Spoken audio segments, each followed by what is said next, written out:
every one of you watching this show, I want you, when you get into bed tonight, just try it tonight.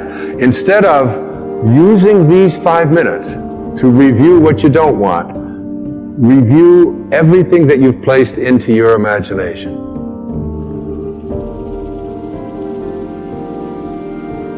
In the book of Job, there is a very important statement. The statement says, in a dream, in a vision of the night, when deep sleep falls upon men while slumbering in their beds, then he opens the ears of men and seals their instruction.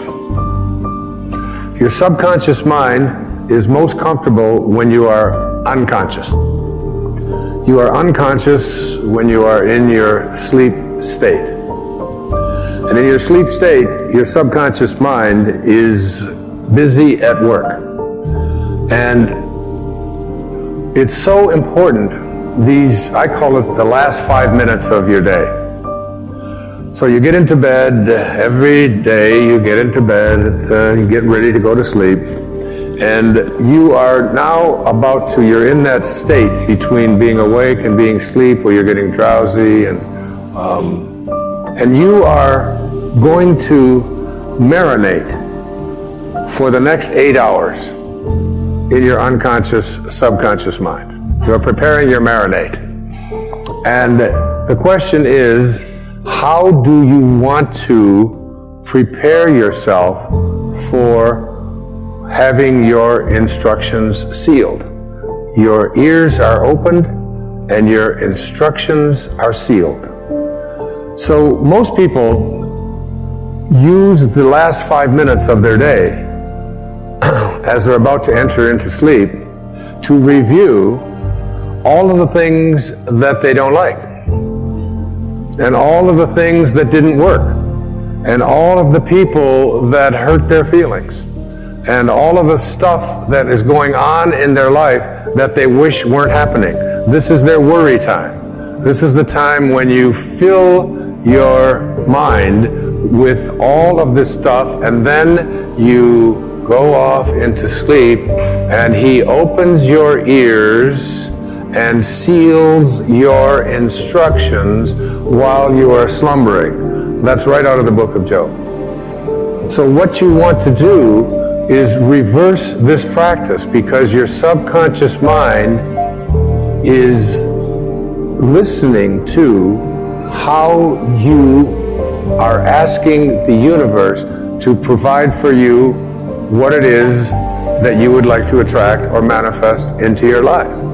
And if you fill your subconscious mind with all of the things that you don't want, that you don't like, that make you unhappy, that make you depressed, that make you worry, then your subconscious mind, which is impersonal, and remember, it can't make a distinction between what it is that you are feeling as a result of what you place into your mind or what is actually happening in your life. It doesn't distinguish one from the other. It's totally impersonal. It's just open to suggestion. And here you are suggesting to your subconscious mind, which will, when you awaken, you will align with the universal subconscious mind, the one mind. You know, there's millions of people out there in the world. There's millions of you watching this program. And you can see the difference between each and every one of you on the basis of your appearances. But there's only one mind. That's what the great spiritual texts all teach us. So now, if you program your subconscious mind to tell yourself, to go over all the things you don't want, all the things you don't like, all the things that shouldn't have happened, all the ways that you were mistreated, all about how terrible the economy is. And, you know, we live in a fear-based world. You want to shift away from that kind of consciousness and use the last 5 minutes of your day to program your subconscious mind with what you have placed into your imagination with your I ams. I am well. I say it to myself every night, especially when I get into that state, you know, that weird state where you're sort of half awake and you're half asleep, and you know you're heading towards that sort of that subconscious place. And I just remember what it says in the book of Job. I don't want my instructions sealed by going over, I am sick, I am poor, I am unhappy. I just say, I am content, I am lucky. When I wake up in the morning, I don't say, oh, good God, morning.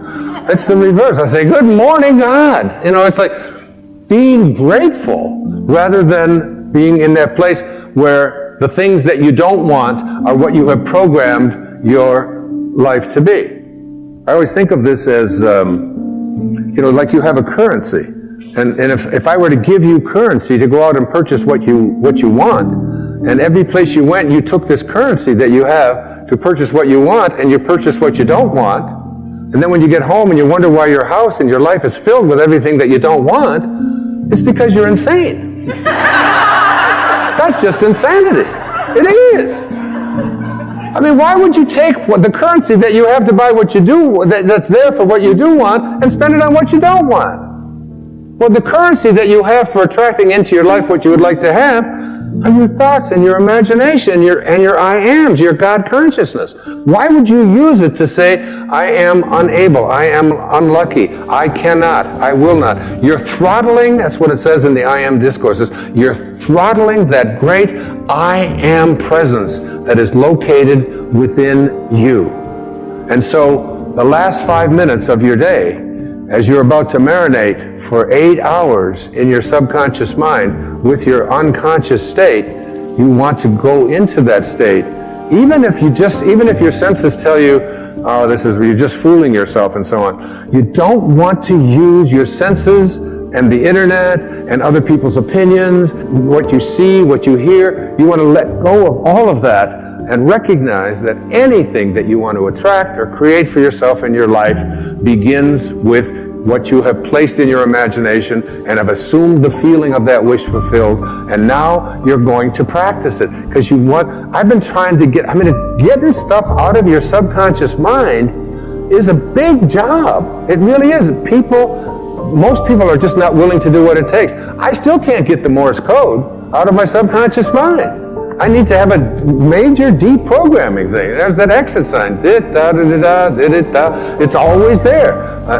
But that's just harmless. What isn't harmless is, placing into your subconscious mind all the things that you're reviewing about what you don't like, about what didn't happen, about who mistreated you, about how sad you are, about how this can't happen. You are a creator. Neville put it this way. He said, the feeling which comes in response to the question, how would I feel were my wish realized, is the feeling which should monopolize and mobilize your attention as you relax into sleep.